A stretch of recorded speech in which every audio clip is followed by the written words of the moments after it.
नमस्कार विद्यार्थी मित्रांनो, टीआरटीआय मार्फत दिल्या जाणाऱ्या पोलीस भरती व सैन्य भरती पूर्व प्रवेश योजनेअंतर्गत विद्यार्थी मित्रांनो तुम्हाला आता संस्था निवडीकरिता प्रेफरन्स लिंक सुरू करण्यात आली आहे। 29 मे पर्यंत तुम्ही साधारणतः संस्था विकल्प निवडू शकता।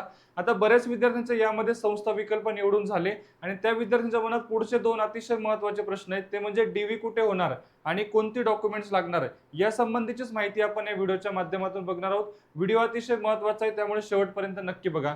विद्यार्थी मित्रांनो, ज्याही विद्यार्थ्यांचा अजूनही संस्था विकल्प निवड बाकी असेल त्यांनी नक्कीच इन्फिनिटी अकॅडमीला पहिला पसंतीक्रम द्यायचा आहे। आमचा पुण्याचा अनुक्रमांक आहे 25 आणि नाशिकचा अनुक्रमांक आहे 26, म्हणजे जी काही संस्था यादी आहे त्यामध्ये 25 नंबरला इन्फिनिटी अकॅडमी पुणे तुम्हाला दिसेल आणि 26 नंबरला इन्फिनिटी अकॅडमी आमचं नाशिक दिसेल। अधिक माहितीसाठी तुम्ही आमच्या पुणे किंवा नाशिक या कुठल्याही सेंटरला व्हिजिट करू शकता किंवा दिलेल्या नंबरवरती तुम्ही कॉल करू शकता। बघा, आता मूळ मुद्द्याकडे जाऊया। आता याच्यामध्ये जी काही 22 मे ला तुम्हाला जे परिपत्रक महत्त्वाची सूचना तुम्हाला देण्यात आली त्यामधलाच महत्त्वाचा मुद्दा लक्षात घ्या।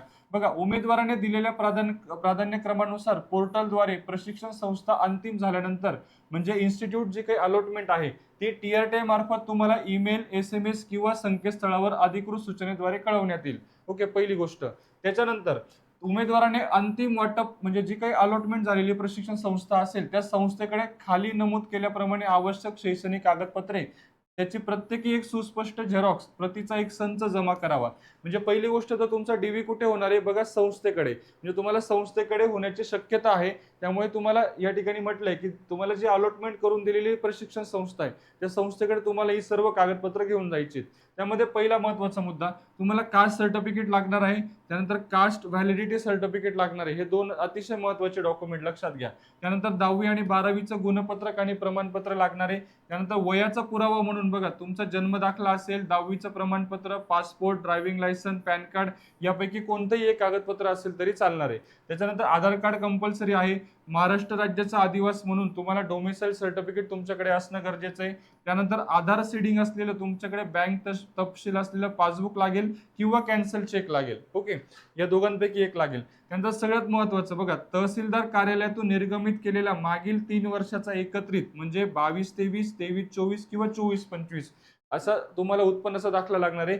किंवा बघा, किंवा म्हटलेलं आहे, हा जर नसेल तर आर्थिक वर्ष 2024-25 चा असेल तरी चालेल किंवा सन 2025-26 चा मूळ उत्पन्नाचा दाखला असेल तरी चालणार आहे। तिघांपैकी कोणतेही एक डॉक्युमेंट तुमच्याकडे असणं गरजेचं आहे।